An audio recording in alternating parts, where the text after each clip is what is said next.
That also corresponds to other findings that Gen Z church attendance is actually down since 2020. While 22% of Gen Z attended church weekly in 2020, only 16% report attending weekly 3 years later. That's a pretty meaningful drop. In fact, think about this. The number of Gen Z who never go to church grew from 28% to 37% in just 3 years. So what does this mean? I mean, the data seems to be suggesting they're not going to church as often as they get older. Spiritual openness drops, yet you have these massive revivals happening, starting at Asbury and then moving across, to churches and college stadiums and so on and so forth. Well, that leads us to the number one church trend for 2025. Gen Z is in revival and retreat at the same time. Welcome to the Carey Nieuwhof Leadership Podcast. I hope today's episode helps you thrive in life and leadership. Well, today is one of my favorites. We're doing church trends, and today we're kicking off the 2025 Church Trends series. As you head into a brand new year, I guess the question I'm helping you answer is, what should you be paying attention to as a leader? I think one of the challenges church leaders have is that day-to-day ministry requires so much time, right? You know this. Your head's down, you're dealing with problems, you're getting ready for Sunday, you've always got something new you're working on. And as a result, it's hard for you in the trenches to focus and see the bigger picture. It's hard to even look up and look around you. So I do that for you. And you know this, right? Like if you miss the bigger picture, your day-to-day efforts can often miss the mark. You're really well-intentioned, but maybe you should have been making a course correction here or there along the way. Well, that is what this annual Church Trends podcast is designed to help you and your team with. So in this episode, I'm going to outline the 5 church trends that I've identified for 2025, and then we're going to break them down in future episodes and go into way more detail. For example, on Gen Z, we're going to talk to JP Pokluda and Jenny Allen. We'll talk about church planting with Noah Heron. We'll talk about high conversion church growth with Joby Martin and Mike Householder. And then we'll look at the mental health crisis and spiritual openness with David Kinnaman and Mark Matlock. So all that is coming. Make sure you subscribe, whether you're watching, whether you're listening, you'll get it all. And before we dive in, just know that you can get show notes for this. And we've done a lot on our show notes because we've created a leader guide for you and your team so that you can get it. The quick shortcut is, if you want just the show notes, go to careynieuwhof.com/episode 700. You will also see it in the description of your podcast player. And you also can get a free leader guide that will walk you and your team through the trends and how to apply what you have learned to your church. To get that, go to 2025churchtrends.com to get your copy for free. So now let's start with this. If you're ready to lead more effectively in 2025, here are 5 disruptive church trends that wise leaders will be tracking this year. We are diving into one of my favorite topics, 2025 church trends. Now, I think one of the challenges that church leaders have is day-to-day ministry requires a lot of time. It takes your attention, it takes your focus. And even friends I know who lead, like very impressive leaders, say, I got my head down so much, it's really hard to see the bigger picture. Yeah, you know this is true. If you miss the bigger picture, your day-to-day efforts can often miss the mark, no matter how well-intentioned you are. So that's what this annual Church Trends training is designed to help you and your team with. So this year, sometimes I have 8, 9, 10 church trends. This year, I decided rather than going broad, I wanted to investigate the 5 most significant church trends I see. Just so you know, we also have a leader guide. I think that's really important because this is a conversation that hopefully you're going to be having all year. And you can dive into that with your team. I'll guide you at the very end of our conversation. I'll show you where that is.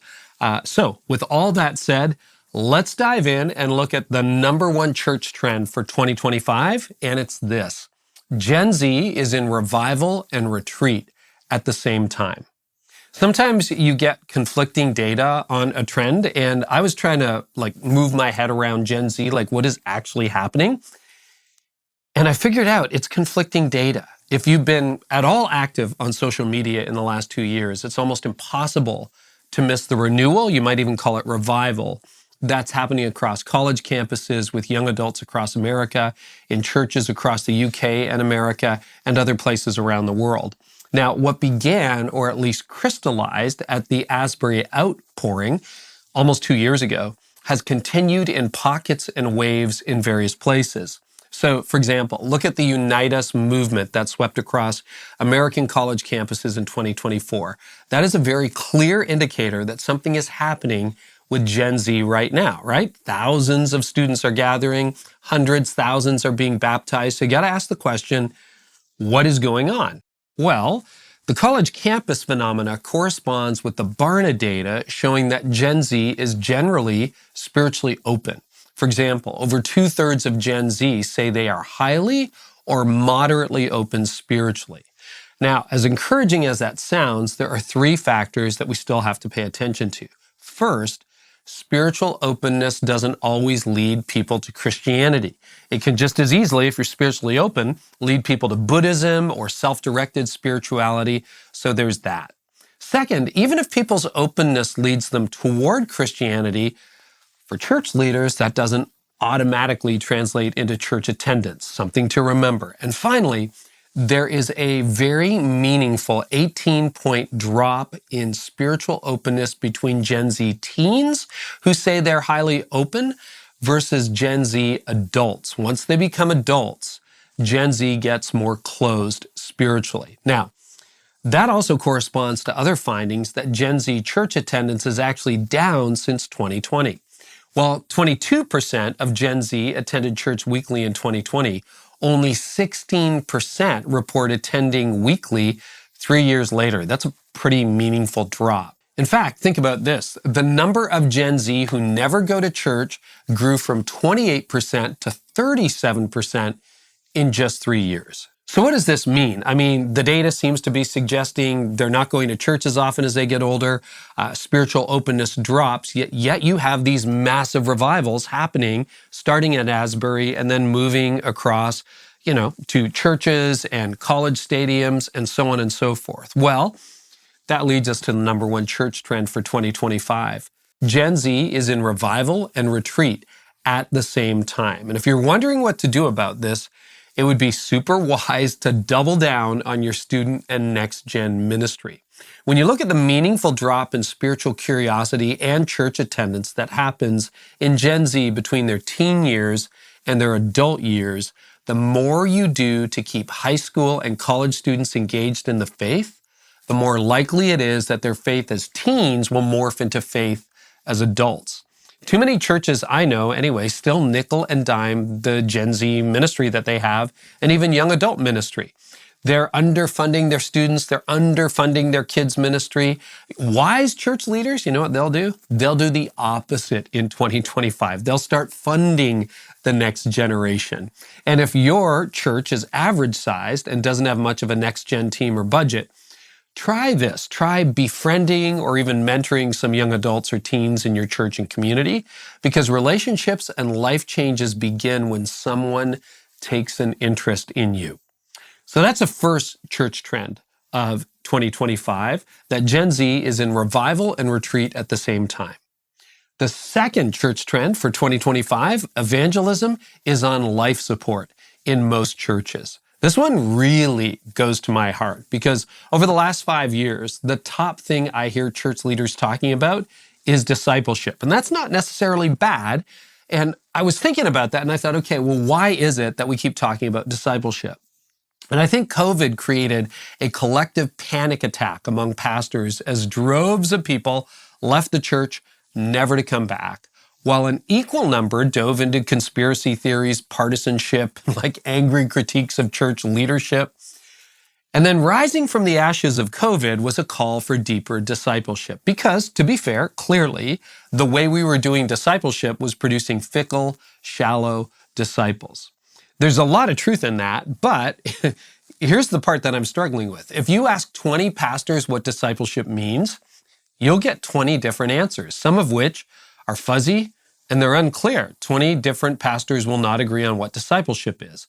Drill deeper in what you discover, and this is why this church trend is so important. Evangelism in the process is now on life support in so many churches. So 3 data points reveal the extent of the crisis around evangelism. Number 1, The number of pastors who say their church is very effective at outreach to non-churchgoers dropped from 13% in 2015 to 1% in 2023. That's crazy. Like 1% of pastors say, our church is great at evangelism to unchurched people. Now, I got to tell you, there's more. Add to that this staggering fact, only 3 to 5% of American churches that are growing through conversion growth. And finally, 43%, I'm not picking on a denomination, but this is just publicly available statistics, 43% of Southern Baptist churches experience no converts or baptisms in a calendar year. An additional 34% baptized 1 to 5 people. So a full 77% of this particular denomination baptized between 0 and 5 people during a full calendar year. So what does all this mean? Like, what's actually at stake here? Well, when evangelism is on life support, what's at stake is the very future of the church. Because the church is probably at risk of becoming a club for the already convinced. And when that happens, it's a whole bunch of insiders, the church loses its mission. Now, let me be clear. This isn't church growth for the sake of church growth. Because if that's all it is, we're going to fail in our mission, okay? Churches that want to grow because they want to prop up the institution, keep the doors open, pad their numbers, or they simply want a story to tell, miss the point. If God's love truly compels us to reach out to the world, and if we care genuinely about our neighbors who are not like us, and if we truly decide this is hard in this day and age, to love our enemies, I think the world might come running. But right now, the church is spectacularly easy to ignore or dismiss when 1% of pastors say, yeah, we're good at reaching out to our community. Quite simply, here's the takeaway. Churches need to take evangelism far more seriously. The fact that there's no easy answer for the near death of evangelism in the current church does not mean there's not a solution. It's going to take a lot of work. And I would love to see that trend reversed where we see 30%, 40%, 50% of pastors saying our church is great at reaching unchurched people. Right now, it's 1%. We need to change that. Okay, third church trend for 2025, church closures appear to be outpacing new church plants 3 to 1.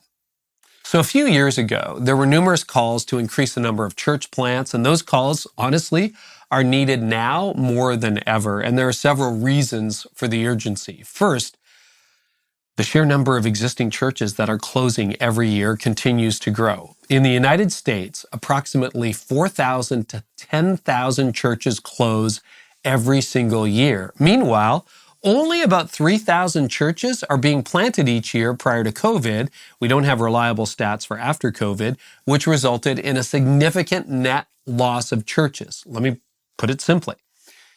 More churches are closing than opening. At pretty much, from what we can tell, a 3 to 1 ratio. 3 churches close for every new church plant. So what does this mean? Well, if you're thinking of planting a church or launching a campus, the need has never been greater.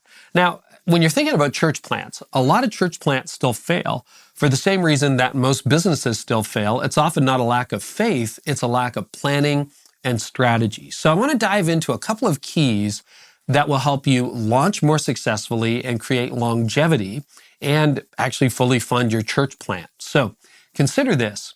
The average church plant launches with $135,000 worth of funding and has between 100 and 200 attendees. You're thinking, well, that's pretty good. 6 figures in funding, 100 and 200 on Sunday 1. But consider this.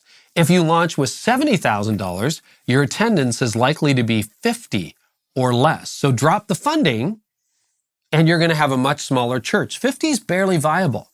Churches, however, and this is really powerful, churches that launch with an average of $322,000 of seed money have an average attendance of 500 plus at launch. Those churches are positioned to thrive. In other words, and don't miss this, what the data is showing is that the higher the funding, the higher the attendance seems to be. And the higher the funding And the higher the attendance, the more likely it is that your church plant is going to not only survive, but thrive. So what do you take away from that? Well, like they say in boating, slow is your friend. If you've ever seen someone trying to dock a boat, you really want to go slow. If you go fast, accidents happen, okay? Same is true in church planting.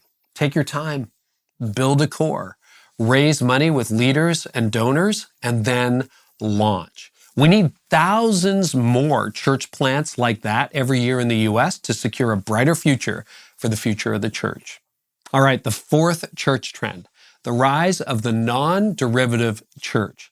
I had a hard time putting my finger on exactly what to call this one, but I've seen it and I just want to name it, okay? I've completely made up the name for it, non-derivative church, but I see something changing. I sense something changing. Think about this. I mean, for several years, with the proliferation of social media and the rise of the attractional church model, a lot of revitalized churches and church plants followed a just add water approach to their model of church.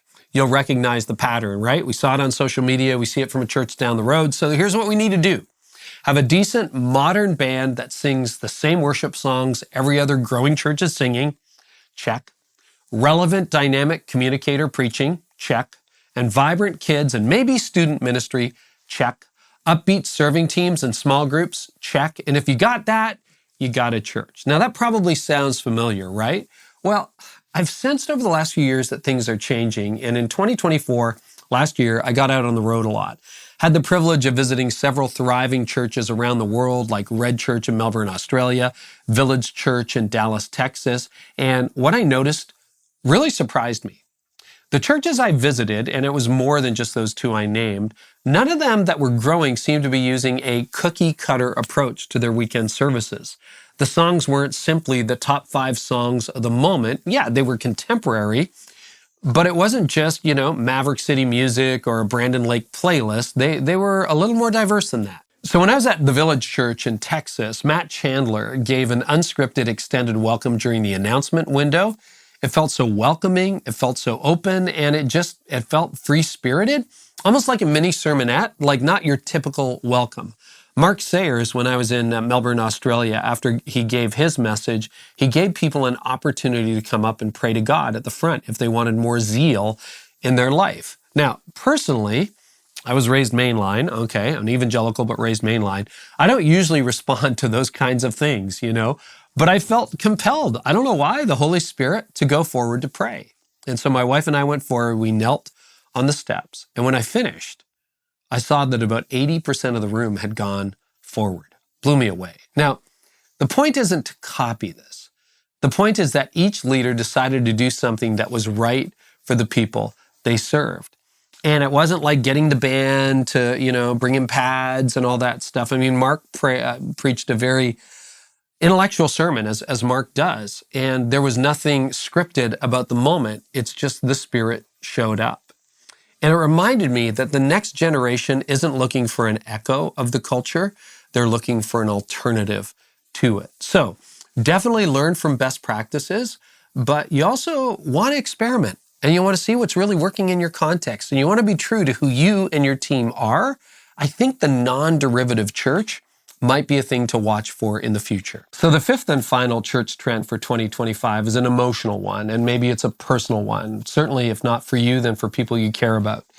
The church leader mental health crisis is probably about to get worse.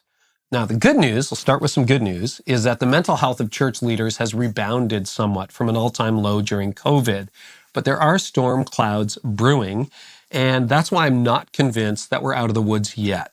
So the number of pastors who have given real serious consideration to quitting full-time ministry within the last year, good news, dropped from an all-time high of 42%, almost half, in 2022 to just a third, 33% in 2023. So, on the one hand, that's good. On the other hand, that's terrible because a third of pastors are still thinking about packing it in.